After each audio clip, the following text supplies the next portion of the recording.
You're watching House of Football, brought to you by Sports Joe. Hello, you are welcome to episode 30 of House of Football with Sports Joe. I am Eric Lalor. I'm delighted to say in studio we have Keith Treacy and Alan Cawley. Lads, great to have you on again. We'll cut straight to the chase. We're just past the latest international window, and let's be honest, it's been another international window of sadness, of depression, of frustration, whatever you want to call it. All born out of the fact that we were beaten well by Greece at home on Friday night, 2-0. I know we beat Gibraltar 4-0, but you know, Bows or Pats would probably beat Gibraltar 4-0 at this stage, so it's been a disappointing campaign, and you know, I suppose this is the end for Stephen Kenny. Keith, if I just turn to you first, you look back, what will Stephen Kenny's legacy be, I suppose, as Ireland manager? The legacy, Jesus. Look, it was a difficult period. There was a lot of people, a lot of you know, the likes of Robbie Keane, Shay Given, all the older names. They all sort of went over the hill at the same time, and he was inheriting a group that weren't very good. He was going to have to blood youngsters. We all knew that he wanted to transform the way we were playing.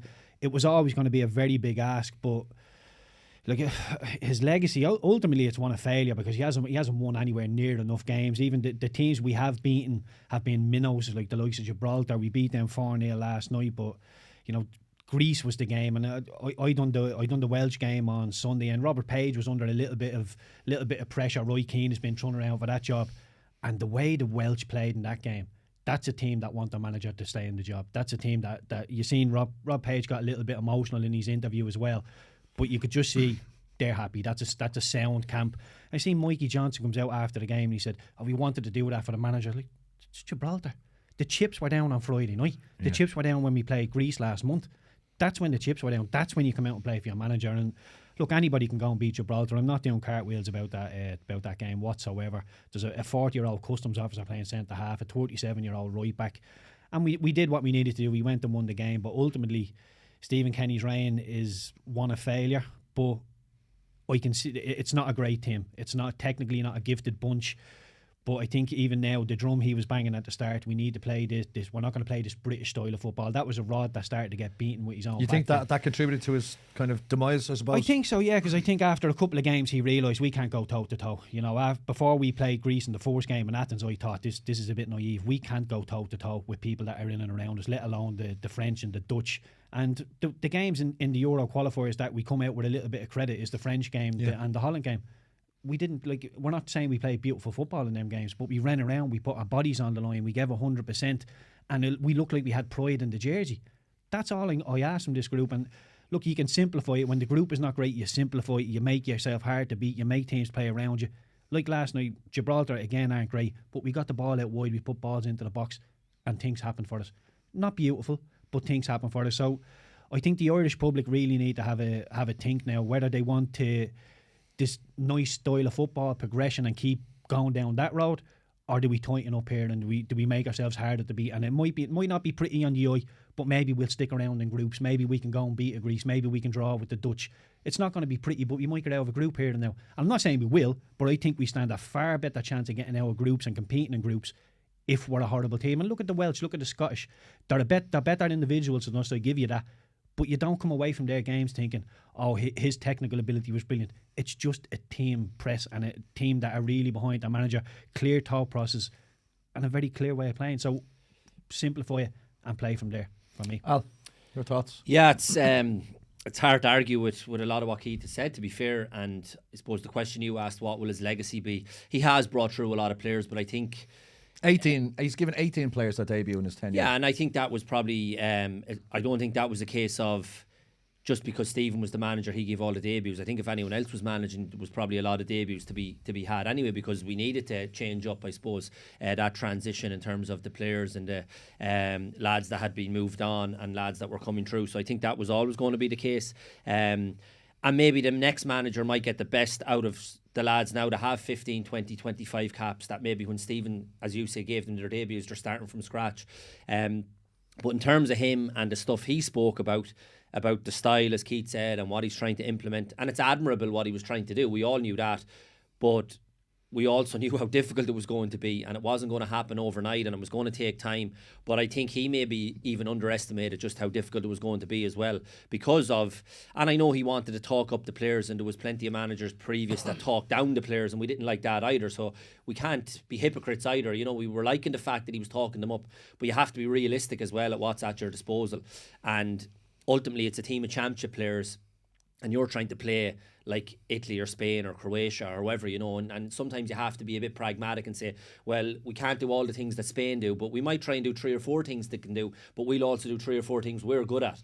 And it was almost that kind of referendum used to break out after every match, and a debate around, Stephen, do you want the football style or do you want... And I always felt it was never, because there's no one style. As Keith will tell, Keith would have played with managers who want the fellas to be direct. He would have played with managers that want you to pass the ball. There was all different styles. And so the team would have to be adaptable. And there's all different ways of winning matches. So I never felt, even when these debates used to break out, that it was just total football or just lump it up the pitch. There has to be a balance met somewhere. And I'm not sure if Stephen ever got that message across, because after the few games when we started to lose, we weren't even good then at trying to do what he wanted to do. And even when we were doing it, it wasn't like it started at the back, but we were never playing through the thirds, and all of a sudden you'd see us play 5, 6, 7 passes, progressive football, and we're up on the edge of the box and creating a chance. We weren't really good at doing that. Yeah. So there came a point then, and you look at the game the other night, even against Greece, where we are a bit more direct, but I think we're better off trying to play a little bit, but then there's times to be direct. Keats gets crosses into the box, play off Ferguson as your focal point, whatever the case may be. But ultimately, he has failed, and he's aware of that himself, because this was the campaign. We all gave him the grace period. He's had more time than any manager I can remember, and we were all for that, I suppose, at the start. There was the genuine excuses with COVID and injuries and all the stuff we've kind of been through, but this was the campaign to say, and I'm not saying we were going to beat France and Holland, but the Greece game, and the 2 games have killed him, the 2 Greece games. And I'm watching the game the other night, and that was the flattest I've seen, not just Stephen, the players, the ground, and everyone. Because in fairness, the people at the matches, and you go yourself, they were behind him, everyone, you know, in the stadium. It was half empty. And then he comes out, and his interviews I don't think have helped either, because he's dressing up something that you just can't dress up. Sometimes you have to come out and just be honest and say, look, that was really poor. I'm not standing over this. They were bad. We didn't play well. But we had 18 shots, we nearly scored, and if that one had to go in, we would have been in the game. If buts and maybes. Yeah, you can't be making out those kind of conversations after every match. And I was all for Stephen. But you have to be realistic too, and you have to call it as it is. So ultimately, I'm like Keith about the Gibraltar game. They're a shambles. They shouldn't even be in qualification, in my view. And you can take nothing from that. Like, there's nothing to be gained or taken from that. That's just a case of fulfilling a fixture. That's all that is. There's nothing to come out of that to say, oh, there's a sign there that we could bring that forward to the next game. So I wouldn't even discuss that.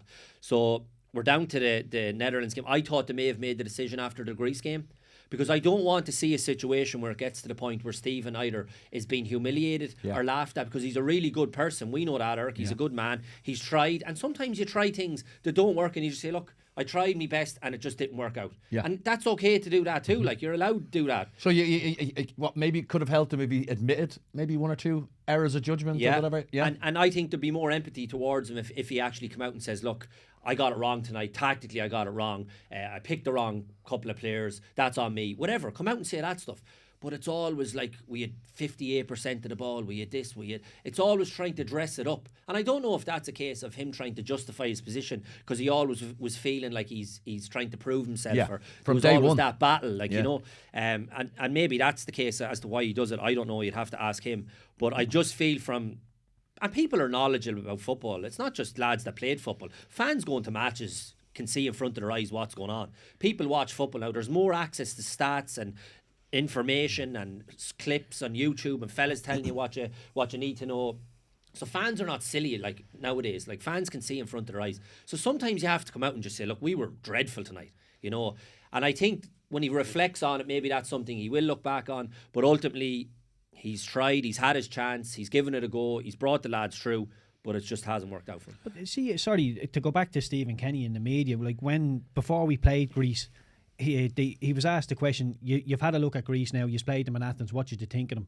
And he wasn't complimentary about them whatsoever. He said, well, they'd 6 or 7 players that kept throwing themselves on the ground.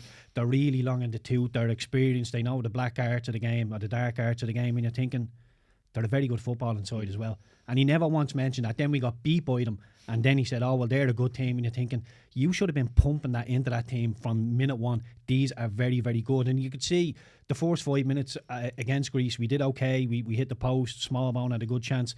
Then we went to press them, and you just went bop, bop, bop. And you seen the lads just lose confidence and go, oh, no. And come back and come back and come back. But Stephen is saying, keep going. You're like, no. These are like, we weren't ready for this. We didn't think they were this good. And you think that comes from Stephen. That should have filtered down that these are going to have possession. They're decent. We had the lion's share, but when they had it, they looked an awful lot more comfortable. And even in the game the other night as well, Eric, for me, and that's why the interview annoyed me a little bit, because, and Keith will tell you this, in the game, when the game's in the melting pot in the first half, so we had the couple, this is how it played out the first half. So we had the first 5 or 6 minutes, Smallbone, we started well, Smallbone has the chance, the keeper saves it, then Evan had the shot. Then, and Gus Poyet said this in his own interview, the formation that they set up with the back four kind of caught them off guard a little bit. He wasn't expecting that. So then they took 10, 15 minutes to suss out what's going on here with their formation. As Keith, then they got a hold of it. They controlled the game then for the next 25 minutes. They went 1-0 up. We had the little spell just before half time then when we were pushing a little bit, and then we got caught on the counter with the goal, and it's 2-0. The second half, when Stephen is coming out saying we had all the possession and we had the shot, they're 2-0 up. They just sat in there. Yeah. They didn't come out and play in the second half. They were sitting there thinking, we're 2-0 up. We don't need to do anything here. We're in total control. We'll keep them in front of us. They're not penetrating in behind us, and we'll just manage the game from here. And that's basically what happened. So to come out and be dressing up, the damage was done in the first half. And when the game was in the melting pot, they were better than us.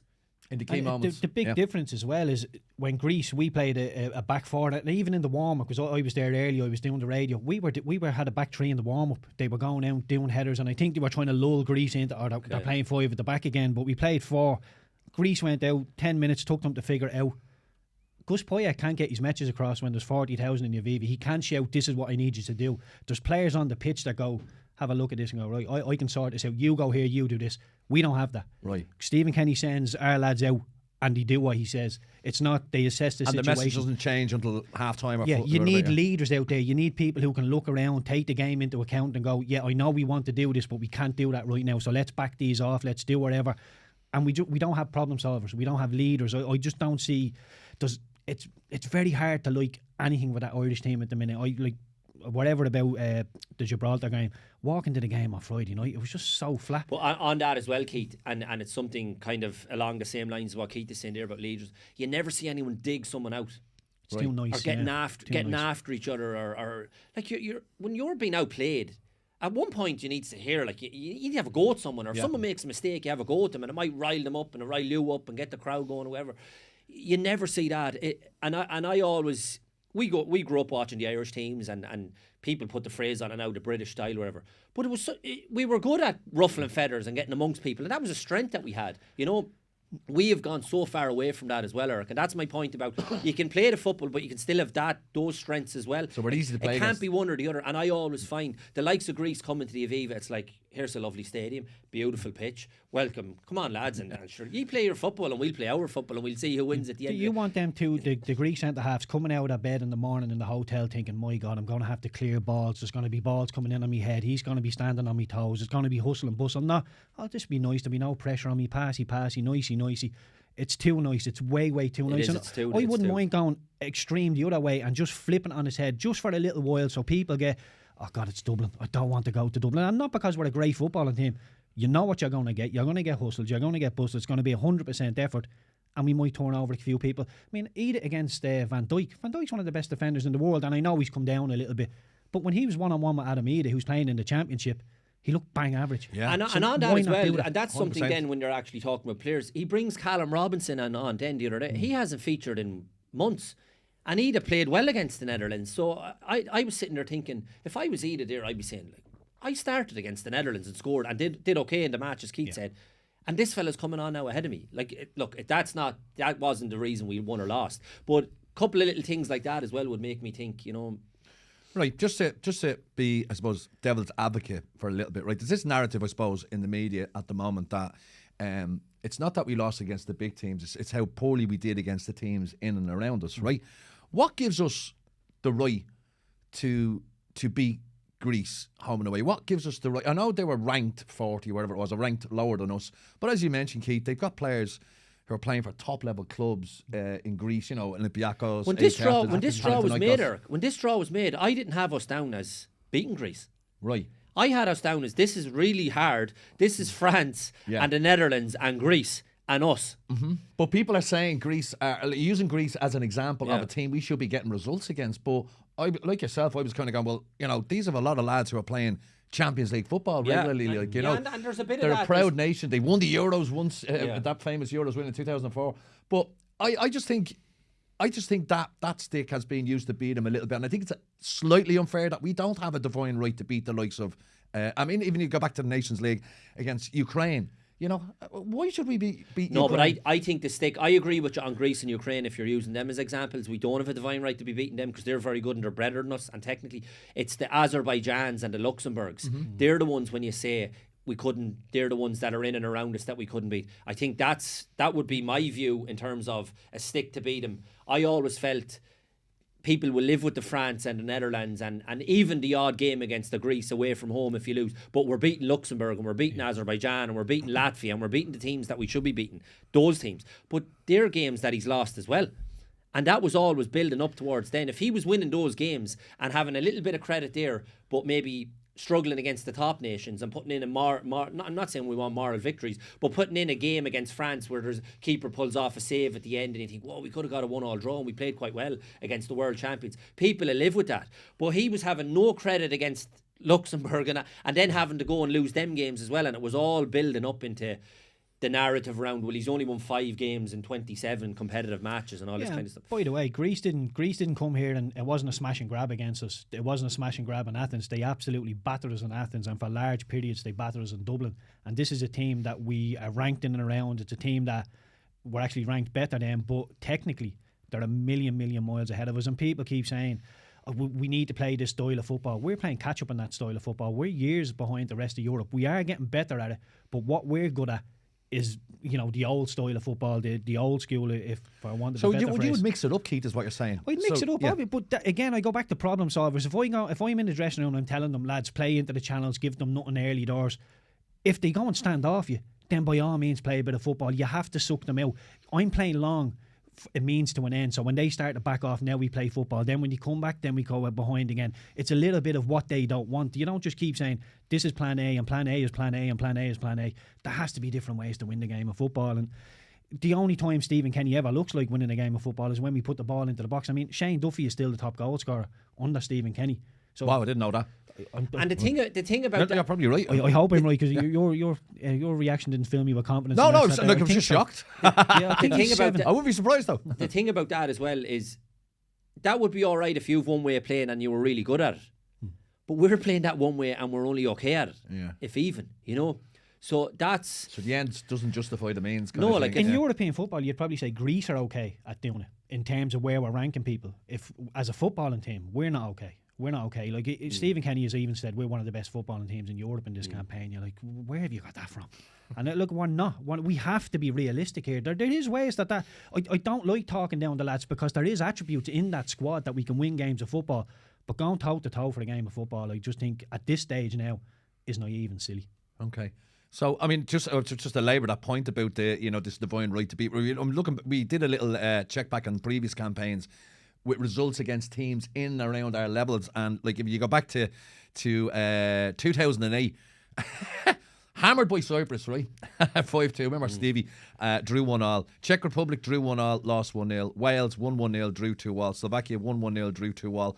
2012, Armenia 1-1, 1-2-1. Russia lost 3-2, drew 0-0. Slovakia drew 1-0, drew 0-0. And then go back to 2016 under Martin O'Neill. Georgia 2-1, McGeady's last minute goal.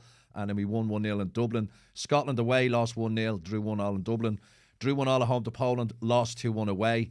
And then going on to Mick McCarthy, drew 1-0 twice with Denmark, won 1-0, drew 0-0. Switzerland lost 2-0, drew 1-0. So basically what I'm getting at is we've never really done great against the teams and around us. But I think those results you've read out are a lot better than what Stephen's, because if you come to Stephen now, it's lost. Yeah. Lost to Greece. Whereas what you're saying there in a couple of them, drew with Russia, lost at home, drew with Poland, lost away. So there's a lot. You've called out a lot more draws. That's another thing. We don't draw matches. Yeah. Even if you're struggling in a match and say, well, we'll dig out a point, or we'll you know, we don't seem to do that either. You know. Yeah. And look, it's hard because as I said here the last day, Eric, I thought it was done after the Netherlands thing. And watching it Friday, I thought they might have made a decision after that match Friday night, and then maybe after the Gibraltar one, then I'm thinking, would you leave it till the Hall? And I still think make the decision now, because I don't want to get, and this is why it's hard for us, because we know Stephen, and we were all for him. Yeah. But now we have to call it as it is, and I've no problem saying that, because the proof is in the pudding, and you can only kind of say what you're seeing.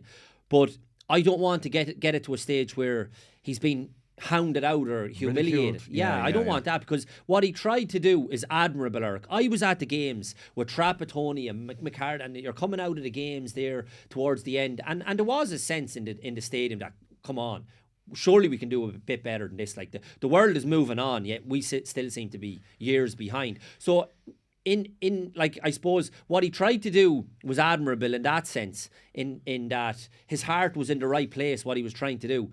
It's just very hard to do it. And now he's realising that. So I don't think he should get to a point where he's been humiliated out of the job either. I don't want to see that. No, we don't think anyone wants to see that. There's this idea that Ireland need to lose to Netherlands to go through, right? Which is dead, right? So if Portugal hammer Bosnia, Slovakia win in Luxembourg, Netherlands win in Greece, that angle whereby it'd be better for Ireland to lose in Amsterdam is dead. And if Holland beat Gibraltar in the last game, they're through ahead of Greece regardless. So Slovakia are 6 points ahead of Iceland with 2 games to go, okay? They play Iceland at home. Listen to this. If Slovakia were to lose that and lose away to Bosnia, who are out, and Iceland won in Portugal in the last game, it's the only way Ireland survive. So you're saying there's a chance? We're still in it, Stephen. Keep the fight going, pal. No, obviously it is. It's disappointing. We're a proud sporting nation. You look at the rugby team over the weekend, and I know you're not a rugby man, Keith, and that's okay. But like as a small nation, you can be a force on the world stage. And I'm not saying Ireland should be up there with the top teams in the world, but we should be doing better than what we're doing at the moment. Yeah, and we should be just competitive. That's what we want in the groups, competitive. It doesn't feel like we're competitive. And I looked at Keith made a great point there. Teams used to fear coming to Dublin because they knew they were going to get it. It wasn't because we under Brian Kerr's team, that was 11 Premier League players, and we did play a bit of nice football, but people feared coming to Lansdowne, feared coming to the Aviva because of the effort levels, because of what you were going to get. The crowd were behind the team, and I was sitting there as a ball boy, and I was just loving it, thinking, this is what I want, this is what I want to be when I grow up.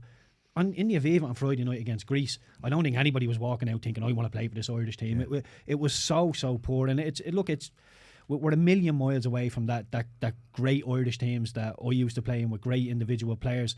And the reason that Trapattoni and Martin O'Neill come under pressure because of their style of play is because they had players. They had decent technical players, and I think that should be pointed out as well. When you're like people, you'll see these comparisons and win percentage rates and all that kind of stuff, right? And that's fine, but I think that should be factored in when people are judging them against the previous managers. They did have great players. They did. Like we grew up watching great players keep playing. You look at that team, and no disrespect to them. Obviously, Evan is potentially a great player. Maybe Nathan Collins. There's 2 or 3 that you could pick out. But what he's dealing with, and I'm not trying to be hard on the players, the realistic end of it is that it's effectively a championship team. I think that should be factored in as well. But then I suppose you can flip that argument to say, well, then Stephen should realise what he's dealing with and maybe not ask them to do something that maybe they're not capable of. So we could go round in circles there. You really could. And he dropped Nathan Collins as well. Yeah. And I know he was really, really poor for Greece's second goal. He tries to play offside, and I think if that's him playing for Brentford, I think he just matches that run and he either kicks her out with a throw in or he shuffles it down, he slows him down.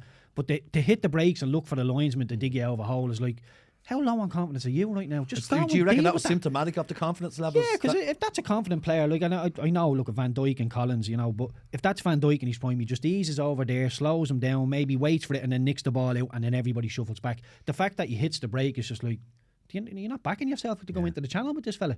And you're thinking, Nathan, you're such a good player for Brentford. Transfer it over. And I know it's not as easy as that. It's a team that's low on confidence, but you could see Nathan was struggling when he hit the brakes in that run. I thought.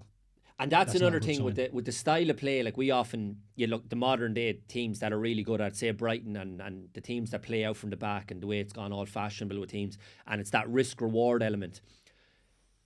When we're in possession going to attack, we're so vulnerable out of possession, so vulnerable that as soon as it breaks down, you're thinking, no, we're exposed. how is it a 1v1 at the back, even with Nathan Collins? It should never even get to that situation. So the risks we're taking, like we're not even looking like scoring the 2 or 3, but also maybe, as I say, that we might concede 2 or 3 that you live with. We're not even close to scoring, but yet we're so exposed as soon as it's turned over and as soon as we lose the ball, and we're not.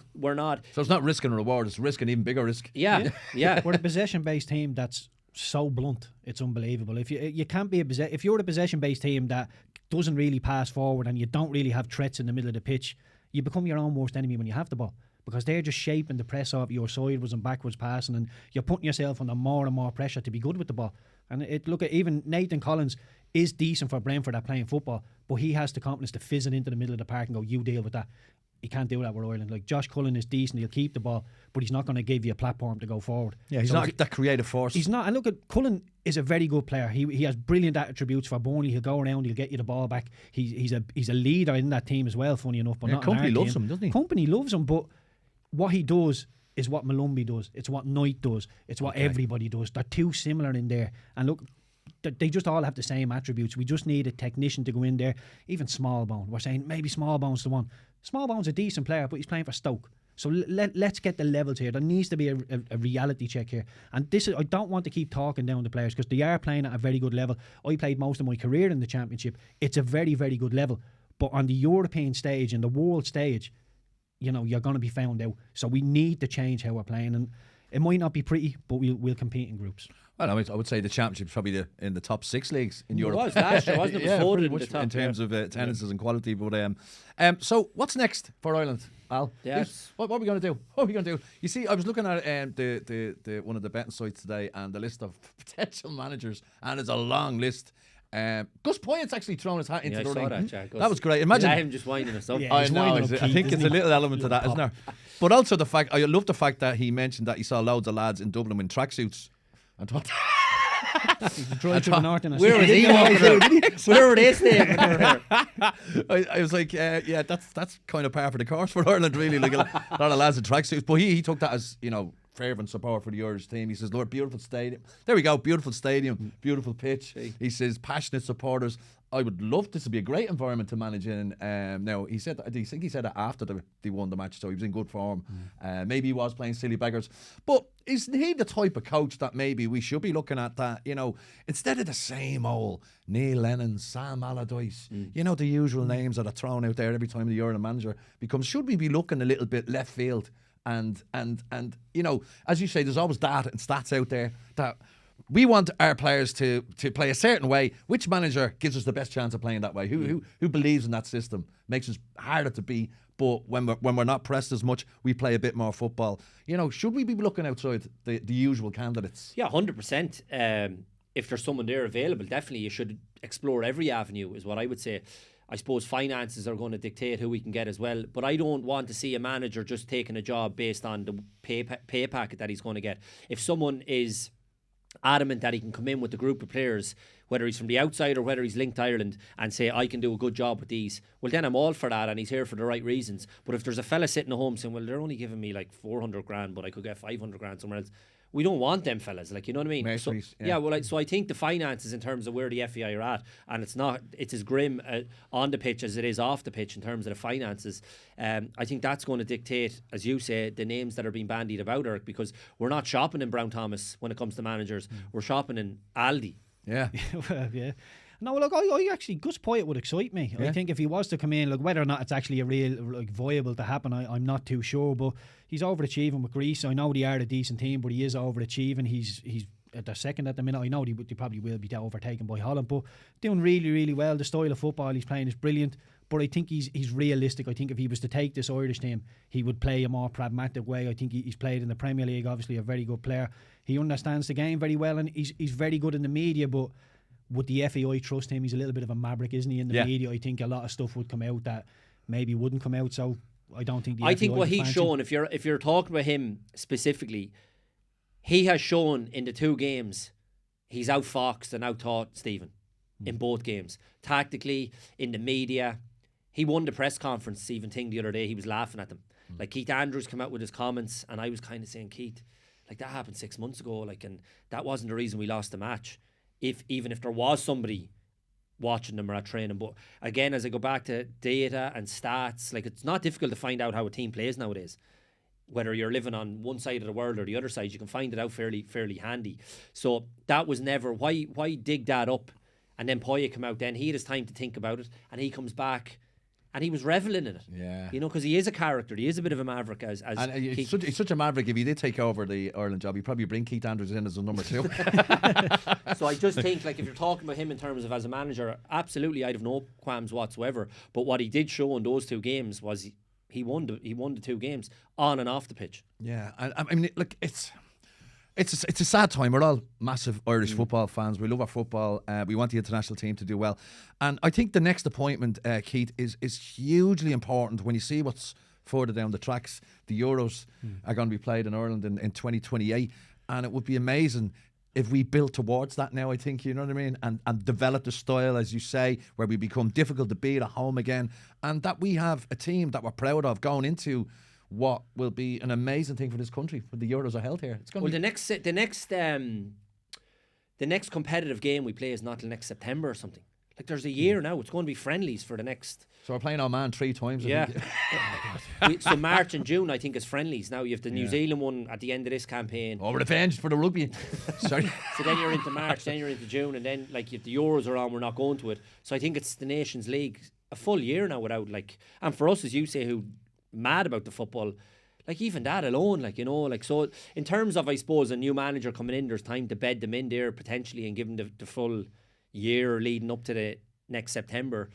But yeah, it's a tricky one. Who you get, it is a tricky one. I don't know. I think you're right. It's a huge call. Like, even Lee Carsley's been thrown around as well. The football Lee Carsley plays, he's one of these modern managers just got his badges. You would imagine that he wants to play the attractive style of football, but would he be a little bit more pragmatic with this group? Because he won't take it, Keith, will he? Let's be honest. His name has been thrown about. Now maybe I'm wrong, and I might be proved wrong in 6 months when he takes the job, but I don't think in a million years he's taken this job. I'll be honest with you, Alan.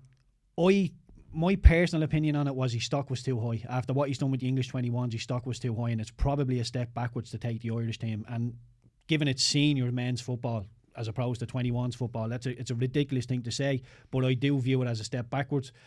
But I've spoke to people that know Lee Carsley, ex-professionals, and they seem to think he's actually quite interested in it. Okay. So, maybe, but look, the one thing when it got announced that we're going to be a part of the Euros in 2028, I thought, brilliant. Then the next thought was, my God, how flat would it be if he weren't involved? Yeah. That was the first thing. And I thought, right, this team needs to get into shape. We need to qualify for 2028. Does anybody believe we're going to do it playing football? The current way we're playing football? The current way probably we're playing not football. With the players we have. Look, and I'm talking open, expansive, sexy football. I don't think anybody really believes that. So let's just shut up shop and get to the Euros. And look, people would say, what's the point in getting there if we're not going to compete? Hold on. That's a different set of questions now. Let's just try and get there and be competitive. Yeah, I'd agree with Keith there. I mean, it's just... I do laugh when the open expand. I know it's Keith's phrase, he's not, but open, expansive, sexy football. I'm thinking Man City, PSG when I hear that. Yeah. We're not even good at that. But when people talk about possession-based football and how to play, they use Man City as the blueprint. Why don't we use Wales or Scotland? Yeah. Because we're not a Man City, and look, very few people are a Man City, but there's certain teams that can go, we can do that. Yeah. We can't. I watched Scotland-Spain there the other night even, and obviously Spain are going to dominate the ball. And Scotland have no problem sitting in. When they obviously get the ball to try and play a little bit, but they played like the way we used to always play. Yeah. It wasn't booting balls up to it was Dykes up front on his own, and they were trying to play a little bit when they had it. Obviously it was going to be tougher because they were winning the ball back on the edge of their box, and you have to try and play through the lines, and they're pressing you so high, Spain, and you're losing it maybe, and it's difficult to get out.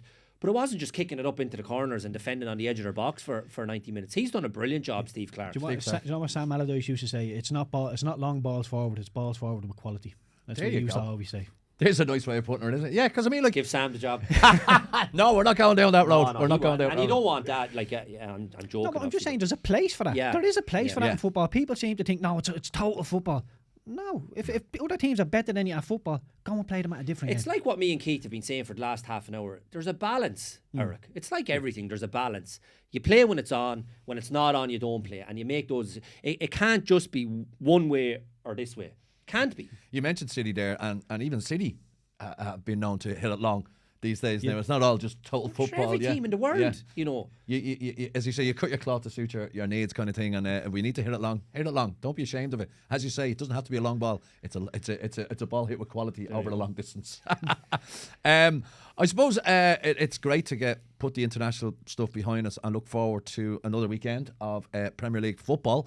The Keith Arsenal. Buoyed by that magnificent win, I suppose, before the international break against City. They broke that hoodoo, finally beat them. Have to change your mind, Keith. Come on. Are you more of a believer now, or are you still skeptical? skeptical? Arsenal jersey on. No, I'm not taking off. No, look, I think it's great. I think Arsenal needed to mentally just beat City just to say, yeah, we can actually compete and maybe even go forward. But look, can Arsenal actually go and win the Premier League? I don't think so. I think if they didn't have European football, if they didn't have other cups, then possibly, they could do it. But you would assume it looks like they're going to get out of their group in the Champions League. They're going to be playing in European football after Christmas. I just think the squad is going to become stretched. I think if you lose Odegaard for a month and a half, if you lose a Saka, Martinelli's already been injured, he's come back. Jesus is injury prone as well. I just think, not particularly the wheels are going to fall off, but it's too much to say, can you keep up with City's 2-11s? I just think it's too much of a stretch. I think we're probably going to be the best of the rest. I know there's a lot of Spurs fans giving me an awful lot of jib, telling me no. It's like, and that will help them that they haven't got European football. I think they will play well, but you would imagine that at some point that new manager bounce will come off a little bit. They'll draw a couple of games, lose it. It'll all get a little bit Spursy at some point. But yeah, look, I think I think Arsenal have been absolutely excellent, and yeah, I just think the Champions League will just stretch them. Yeah, they're playing Chelsea this weekend, and Chelsea, I suppose, are having a little mini revival. You're not surprised. Were all laughing at Pochettino. You're not surprised by that, Al. You were confident that he'd eventually turn around. And come here, listen, he's a brilliant manager. They've a squad of about 4,500 players, and you're bound to get 11 good players there at some stage. Eventually, you're going to fall upon the right formula. But you went down to the utility room there in the training ground. I didn't know you played for us. You're starting on Saturday, so that the Chelsea have, they've shown a bit of form the last couple of games, and it's at Stamford Bridge, and Chelsea and Arsenal's always a spiky fixture. It's going to be a real test for Arsenal, I think. Yeah, it's good, and it's good to see Chelsea back to some sort of level. I suppose I did feel as though it was going to happen. The mess that he was walking into, I'm sure he probably didn't even realise himself how bad it probably was. Always from the outside, you never think it's as bad, and it's only when you get in then you realise, shit, there's trouble under here, and trouble over there as well. So, and he's obviously had to sort a lot of that out.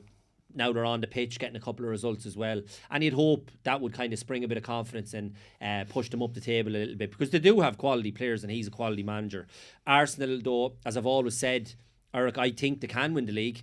I totally get Keith's point and about the European stuff, that will stretch them. But if they can get to January where they're still hot on the heels of City or even ahead of them, because City are struggling at the moment with their couple of injuries to key players, and obviously if they were to lose Rodri, who the stats back up when he's not playing, more so than a Haaland and a De Bruyne nearly. So if something like that, arguably their most important player. Yeah, absolutely. Really? Kovacic has been struggling, hasn't he, for such a good player? He should have been sent off. But even for Croatia on Sunday, he was absolutely awful, and he's such a good player for Chelsea. It's like the wheels have just come off him all of a sudden, and look, I'm sure he will regain it because he's a fabulous player, but he's been so poor lately.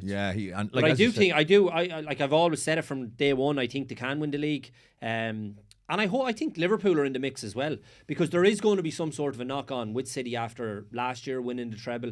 That seems to be happening at the moment. I suppose the question is, how long will that go on for? Will they sort it out in 2 or 3 weeks? Will they come back refreshed now? That could have been a good time, the international break. I know a lot of them were away, but it might just be a good time to clear the heads and stuff, and you see them back ready to rock now, because there's a good run of games now. I always find it strange at the start of the season. You get back, there's a break with the internationals. You play another 2 or 3 games, there's a break with the internationals. So it's hard to get that kind of fluency going. Momentum and we're only, is it only 8 games in? Yeah. Whereas now you have a good run of maybe 15, 20 games, and they're capable of winning them all, as we know. So will we see a different City now, refreshed, rearing to go, knowing they're getting into their stride a little bit? But I just want to see, I suppose, Arsenal, Liverpool push them as much as they can for as long as possible, and I do think Arsenal can win it. But you have to say, like, when you look at Arsenal look like they're reaching near the top of their gears already. They look like they're kicking into their stride. City, it's bits and bobs, and they're still in and amongst. They still look absolutely brilliant. De Bruyne is injured. People are saying Haaland's not playing as well as he is. He scored 8 goals in 8 games in the Premier League. He scored 6 for Norway already in the European qualifiers, and people are going, He's a bit off. Haaland, and you're like, you're for real? He's 23. He's 23 and he scored that amount of goals. And look, his numbers were ridiculous, but I still think he's going to be in around 50 at the end of the season. Like, yeah, he's sensational. And your opinion on Chelsea, Keith? Like realistically, this season, like they've had a bad start, but they've spent so much money. Pochettino's in there now. Obviously, they've a massive game against Arsenal at the weekend. What are Chelsea's realistic expectations for the season? Is it a target top 4? Or is it to win a trophy, or what do you think? Yeah, you could put that stamp on it, win a trophy, try and win one of the cups. I think realistically maybe top 6, because the start has just been so bad. Look, they have so much talent in the room, but it's like somebody's been playing Championship Manager and just throwing players in left, right and centre. You can't just go around and buy all the talent up and think, right, make a team there. It takes characters, it takes different individuals. It's not just all about talent. If it was all about talent, we could all just go out and take the best players in the best positions. You need a mix, and like the dressing room with the 7 and 8 year contracts, I just can't get my head around this whatsoever. There must be like the likes of Mudryk on 8 year contracts, Endo Fernandez on 8 year contracts. It's like, how do you motivate them? That's what I was going to ask you. So the issue you have there with that is motivation. Why would I bust my gut when I'm here for the next 7 years? Yeah, look, it's always the same. Like when Mudryk gets out of bed and he has an 8 year contract and there's a ball hit over the top and he's a little bit tired, is he going to run with the same vigour of a lad who's playing for that big contract? Not really, no. And there was an old boxing saying, wasn't it? I think it was De La Hoya. He said about it's hard to get up and run when you're sleeping in silk sheets at night. And it's the same thing. Look, Mudryk is what sheets are you sleeping in at night, Keith? Tell me. Arsenal sheets. But you get what I'm saying. I just think, I think Chelsea, what they need to do this season is get their identity, become hard to beat at home, make Stamford Bridge a fortress again, get their best 11, get their identity, and just move on from there. I think this season, it doesn't have to be a write-off. They could pick up a cup, they could finish in the top 6, but in terms of the Chelsea, the big strong Chelsea we know, I don't think so. I think they're a little bit off. The only thing with Chelsea, with Keith, and the contracts thing is bonkers and bizarre. That was their way of getting around the whole financial thing, as we know. But having Pochettino as manager, and he's brilliant manager, he'll put his arm around the likes of those fellas, and I think they will play for him rather than a Mudryk who is looking at a manager, have no respect for him and thinking, what am I even doing here, and I've 8 years and just sitting on a contract. I think they will want to play for him because of the way he'll probably treat them and deal with them, and Caicedo and Fernandez, and also in terms of getting the best out of the players, regardless of the money. Sure, they're all on big money now, but regardless of the contracts, I think whatever chance to have, at least to have a manager that will do that for those players. But the one thing I would say to weigh that up is, say Mudryk and Pochettino, or somebody who's on one of these big contract falls out with Pochettino, turns up late and he has to drop the hammer on him and he slaps him on the wrist. Enzo Fernandez or Mudryk or anybody who's on these big contracts can turn around and think like, why would I listen to you? I have an 8 year deal, I'm going to be here longer than you. Yeah. It's just so if they fall out, there's only going to be one winner because he's sitting on an 8 year deal. Yeah. Now, are you going to go and give Pochettino a 20 year deal so he has that over the dressing room? It's just, I don't believe in the 7 or 8 year deals whatsoever. I think it's a bad thing in the dressing room. That's a very valid point, actually, isn't it? I'm going to be here longer than you. But I think you could argue that for every manager nowadays, Eric. Sure, managers are only there for 6 months a year. When you actually have like your contract, an 8 year contract sitting behind you, I'm going to be here longer than you. Yeah, but I just think with the Chelsea situation, I do think, even going back to the Dele Alli stuff in the interview and the way Pochettino used to treat them and look after them and all, I do think with that Chelsea squad, and it's nearly sad thing to say that you have to treat fellas like this nowadays sometimes, but you do. Like, it's nearly the softly approach with a lot of them. So I think he'll be good in that regard. You're still kind of, I'm totally with Keith on giving out the length of contracts. It's bonkers. But now that the contracts are there, I think you have a manager that will be able to manage those individuals better than a fella who wants to clamp the iron fist on them, I suppose. There's another interesting fixture this weekend. It's the Merseyside derby, first Merseyside derby of the season. Your old mate Sean Dyche coming up against Klopp at Anfield. It's a fixture Everton have only won twice since 2010. But Everton, like, despite their poor start, they've got a couple of wins recently, and like I was reading somewhere their XG was higher than City's, which is like, it's not just mental. a mental stat. So they've been, I suppose, unlucky in a lot of matches where they've come up against keepers who've had blinders or they've hit the woodwork or, you know, they've missed chances they should have taken. Should Everton be optimistic going into that game against Liverpool at Anfield? I don't know about optimistic, but look, it's a derby's a derby. Anything can happen. Everything can win that game. Anything can happen in the derby. Form goes out the window, but the more prudent question for Everton is, can they stay in this league? And I do think there's 3 worse teams than them. I wasn't sure at the start of the season. I thought goals are going to be a huge issue. Defensively, they don't look right. But Sean Dyche is just starting for me to turn it around. Defensively, they're starting to look a little bit stronger. Beto up front is an absolute handful. He's not an out-and-out goal scorer by any means, but he's a handful. He will create problems. Calvert-Lewin's coming back in. Dwight McNeil. Decore looks like he can score a goal. So, look, I think I've seen enough with Everton to say they'll be okay. I think they'll stay in the league, and it's absolutely vital that you do with the new stadium being built. Imagine being in the Championship and unveiling a new stadium. So that could fall very, very flat. And look, with Alex Iwobi, Damari Gray leaving the building, I think if Everton had to stay in this league, and people will say, I'm biased because I love the man, but Sean Dyche has to be up there for manager of the season. The way he did it last season, doing it this season with the talent that's been taken out of that dressing room on him. And I know Jack Harrison is a brilliant signing from Leeds, a lovely, lovely signing. But I just think his hands have been tied. The off-field issues that he's walked in, and when he took Everton over, he said, "This is my biggest challenge." And when he took Burnley over, we were the 4th favourites to get relegated out of the Championship.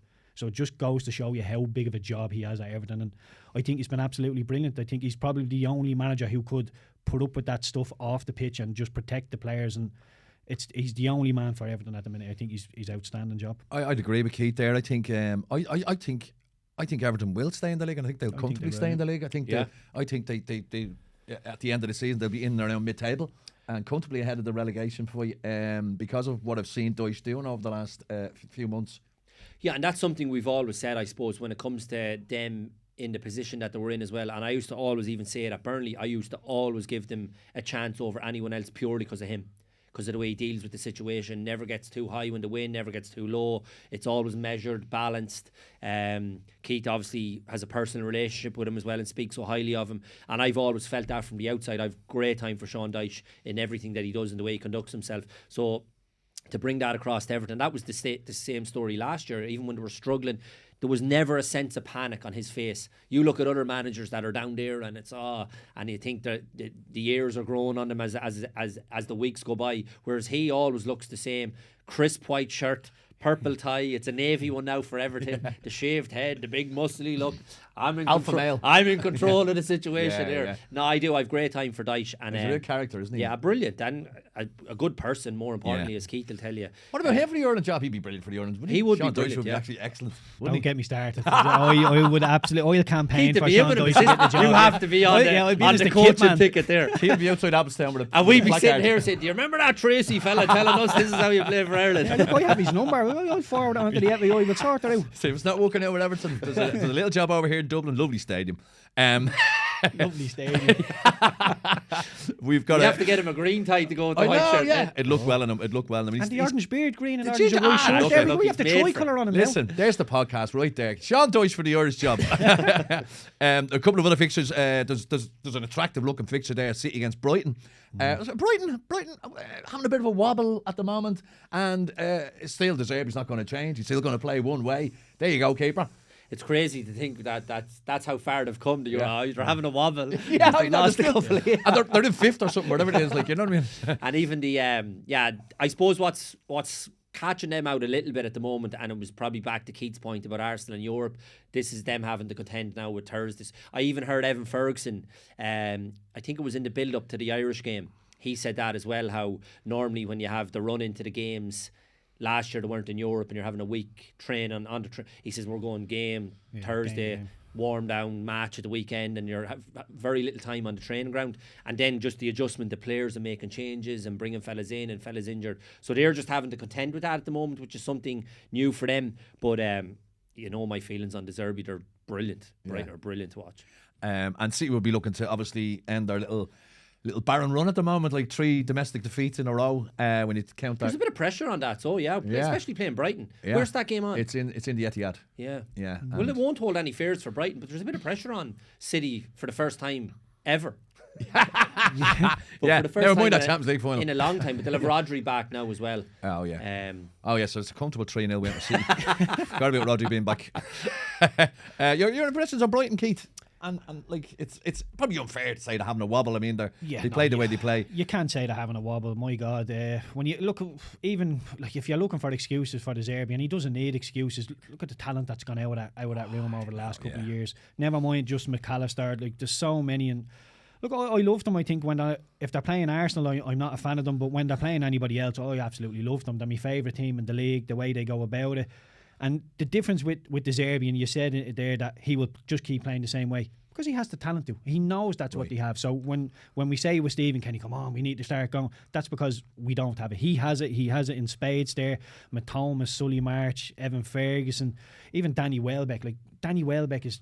Like he came to Preston on loan with us, and we used to mess with him saying we must have got your brother on loan because you were so poor. And, like, he went then to United and done really well, and made such a great career for himself. But yeah, I love it. And even Lallana, Milner, just these players that seem to these are done. They're just winding down now. They're just getting extra legs on them, and there's so much to like about Brighton. But it'll be tough against Manchester City there. I wouldn't say they're a wounded animal, but I think they've just had their nose bloodied, and there will be a bit of a reaction from them. Absolutely. So it's an interesting weekend ahead. We spoke a lot about managers today. What we're going to do now, lads, we're going to watch a video that was doing the rounds over the weekend of a very unhappy manager, and we're going to have a little listen to it now, Paul, I believe. They deserve to be fully deserve to be in the draw, and hopefully, I really hope they get something amazing that's life-changing, so my fucking shit players can learn a fucking lesson, because they were so poor. And I'll tell you one thing, I will always put my hand up. It's not about availability, injuries, who was returning, who wasn't. It wasn't about that at all. It was about the fact that that team let the fans down 100%, wholeheartedly. Sometimes I get the management team to take the blame, part blame, some blame, whatever. Today was wholeheartedly a bunch of players that were absolutely shit. That's that bus going past the crowd of lads under the bus there. I thought those days were over, those interviews. We grew up in those interviews. Tell us how you feel, boss. Love it. So that was the Dorking Wanderers manager. They play in the National League. And Bray Wanderers manager. They'd just been knocked out at the FA Cup by Horsham, and as you can hear, the manager wasn't happy. And I suppose it's the complete opposite of Stephen Kenny, really, isn't it? In that he's calling it as he sees it, and not just making up stuff. Going, well, do you know what? We played really well there. We'd 4 shots on goal in the warm up. On that point, though, I think that's absolutely brilliant. When the players don't play well, there has to be a little bit of that. Like I wouldn't go. I'd have to see the game now to see if he's absolutely valid in all the points. But like when we played Greece, and in the press conference for the Gibraltar game, Stephen Kenny was asked. Did the players speak to you tactically about how Friday went? And he said, well, no, we woke up this morning and we were flying and we got here, so there wasn't really an extended debrief. When you play that poorly, there should be an extended debrief, and you should be digging people out and saying, this is not good enough, this is what I want for you, either you do it or you're not coming back into this team. And he should be just setting it in stone. And look, the horse is bolted, I get all that, so maybe you can just roll on and say, whatever. But this should have been done. And it feels like he's always just took a bad result and gone, all right, let's focus on the next one. I'd have been, putting me colours to the mast and said, this is how you play. Either you do it or you don't turn up anymore. And it's as simple as that. And I just didn't like the fact that he let it go. So it is. He's right, Keith, and that's the point. Sorry, Eric. I know you're probably coming on to this, but I never get the sense that goes on. And we know Stephen's way, and we've said about him being a good man and a nice person and all that kind of stuff. But fair enough if it's a style that publicly you don't want to throw the players under the bus, but you have to be nailing them inside then. And I never get the sense that they're being nailed, because it's funny when the players come out back him, they're all backing him because they're getting picked, and they're all just going along. There's no, they all like him. Yeah, there's no retributions. I never get that sense. Well, I suppose the only kind of retribution we saw was Nathan Collins. You know, dragged off at half time and then dropped last night against Gibraltar. Liam Scales coming But in. I see that stuff. We grew up on that stuff. Like, isn't that refreshing to hear? Isn't it really? Like you used to, like, both pros in your day. Was there ever moments when you had manager came out and you played a match and in the post match interview absolutely threw you under the bus? And what effect that has on the squad? Then does it motivate you? I had a classic, right? So we went to. I won't name the manager because I loved him. I actually loved him and he was great to me. But we played a match one day and I did a piece in the paper before the match, right? And it was linked with Westlife. Oh, you did an interview? Yeah. Okay. Right? And it was linked with the whole interview thing was I was from Sligo, Westlife were the #1 band and all this crack. And it was like as if I would have been in Westlife only for I playing the football. This was kind of the link that was put together, right? So that was grand anyway. We were playing. I was only young. So played the match anyway and we lost 2-1. But I scored and played well. It's fine coming home. Typical selfish player. Played great. We did my bit. Who gives a shit, right? Obviously, he gave a shit, but we came back anyway. And we used to have this kind of thing to follow a debrief, as Keith said. And this is great. That's why I'm saying I grew up with this. I love this, Eric. This stuff, right? Some fellas couldn't deal with it. I loved it. A fella looking you straight in the face and telling you were absolutely shit last night, and if you ever play like that again, and then you're saying, well, I'll fucking show you, and then you have it out with him or whatever. This is what we were brought up with, and it's gone too far the other way now. But anyway, we're all sitting down in our little, right? And he always used to go 1 to 11. Right, so you'd be sitting there and you'd be ready, and a lot of the time you know yourself when you've played well, you know when you've played bad. So when round 1 and you done this, and number 2 and you were doing this, and number 3 whatever. So it comes to me, went by me, right? Skipped on to the next fella. And you were thinking, so I'm the only one who did well here. He says, I'm not surprised you skipped me. Sure, I was flying it last night. He says, why would you have a word of me? This is all going through my head, right? He says, yeah. So skip by, gets to number 11, and I'm sitting there thinking, okay, we're done now. And then marches back in front of me.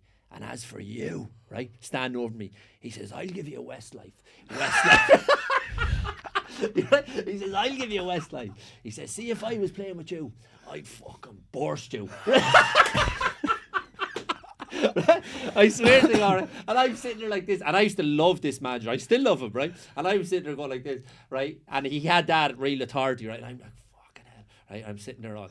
So I left, and the boys were like, fucking hell, right? So I left and went down to the shop, and they used to do this thing in the paper, and you'd always go on a Saturday and check Sunstar Man. Opened up the paper, Sunstar Man, me. I said, now you've gone down. I was right. But that kind of stuff, yeah, that's why that old school way, Eric, there has to be room somewhere still to be honest with people and just have tough, hard conversations. I'm not saying hammer fellas, like, but the odd hammering, like, that's fine. Like, it can't all just be one way. It can't always be kid gloves and hugs. No, it can't. It can't. Keith, did you recall any incidences like did you follow any boy bands that might have been used against you? Was it not linking you with Boyzone at the time? No. I could just imagine a manager hitting you and going, take that. Nice well played, see? I love you. Listen, we're coming towards the end of the podcast now, lads. I suppose looking ahead to the League of Ireland, it's still not. The Robbers still haven't won their 4 in a row. It looks like it's inevitable. The weekend, it's 2 games over the weekend. Yeah, Drogheda at home, Cork on Monday, and Cork on Monday, and you expect them to get the job done. Drogheda won't have any fans at Tala because of the trouble at Oriel. And there's a dress rehearsal for the cup final. Yeah. Bows and Pats at Dalymount, and that's still a really important match when you consider top 4 and top 3 or whatever it will take. I think, you know, if either Bows or Pats win the league or win the cup, then top 4 will be good enough for Europe. So it's a massive game for both clubs. And as I said, the dress rehearsal, I know you've got you're still employed by Pats, Keith. Your thoughts, even just looking ahead to the cup final, Keith. 2 years ago, Pats won it on penalties.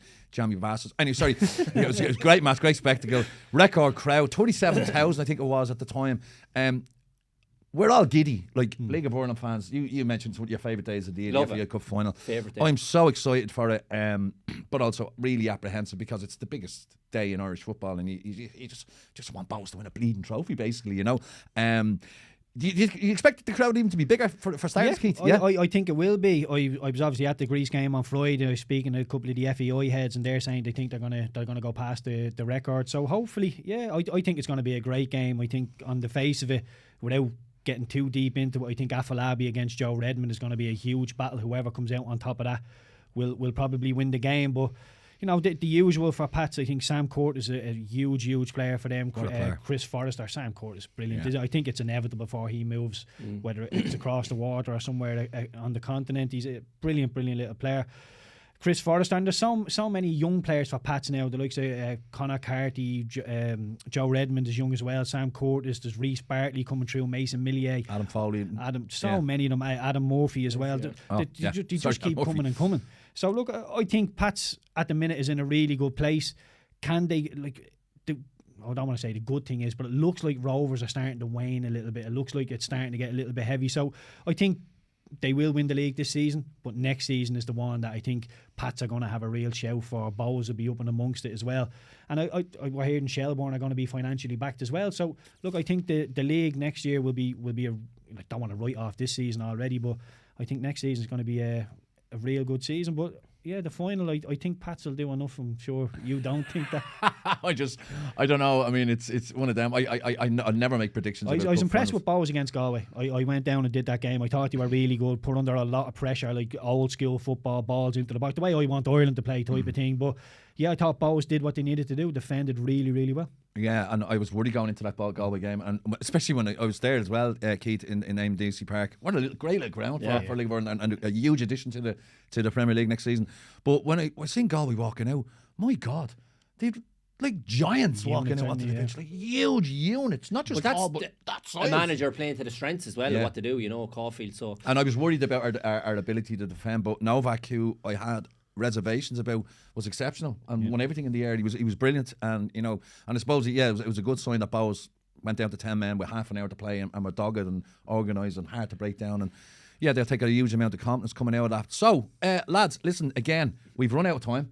It's been an absolute pleasure to have Keith Treacy and Alan Cawley with me for episode 30 of House of Football. If you're watching it on YouTube, get involved in the conversation. Leave us a comment below. If you're on iTunes or any of those other places, leave us a review, like, subscribe, tell your mates. And as I said, it's spelled Brilliant. We'll see you next week. You're watching House of Football, brought to you by Sports Joe.